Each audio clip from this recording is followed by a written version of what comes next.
Assalamualaikum, selamat pagi semua. Okey, jom kita tengok part 9 apa yang terjadi pada market. Thank you yang baru subscribe dan thank you yang masih support membership.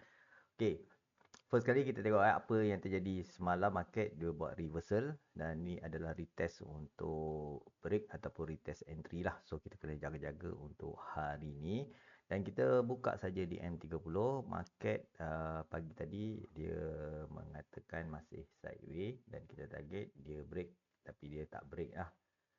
Dia masih sideways dekat zone sini dan price tengah test ni. Price tengah test untuk the next zone kita.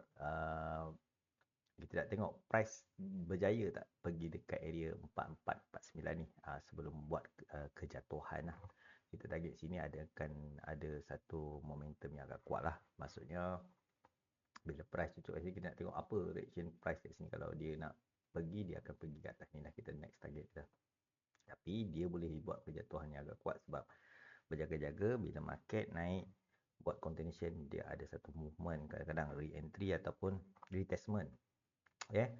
So dekat sini analisis masih lagi respect zone ni. Maksudnya price gagal break dia akan bagi re-entry untuk kat sini untuk entry dan BE siapa set BE yang zone ni.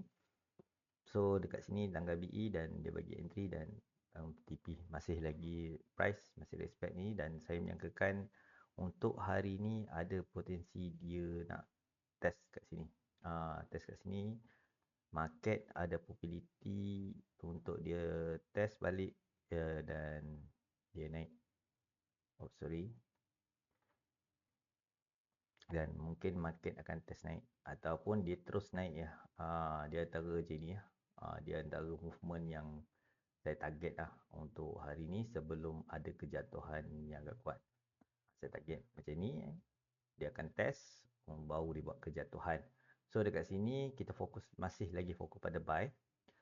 Disebabkan satu bigger time frame masih lagi mengatakan buy, tapi berjaga-jaga resistance yang bigger time frame untuk retestment. Kita jumpa next video. Sekali lagi kalau price dah ada momentum yang saya target dekat dua zone ni, saya akan buat video. Kita jumpa next video. Thank you yang support. Ingat satu je, bila ada entry mesti ada SL.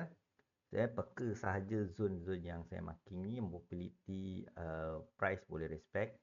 So dekat sini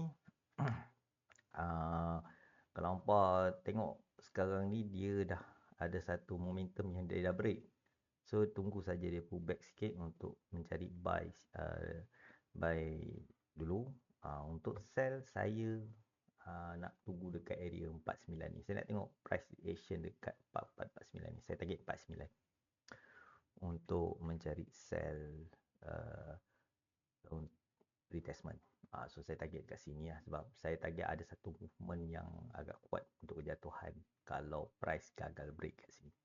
M4449. So itulah angka yang saya akan tunggu untuk mencari sell retestment. Kita jumpa next video. Assalamualaikum. Selamat pagi semua.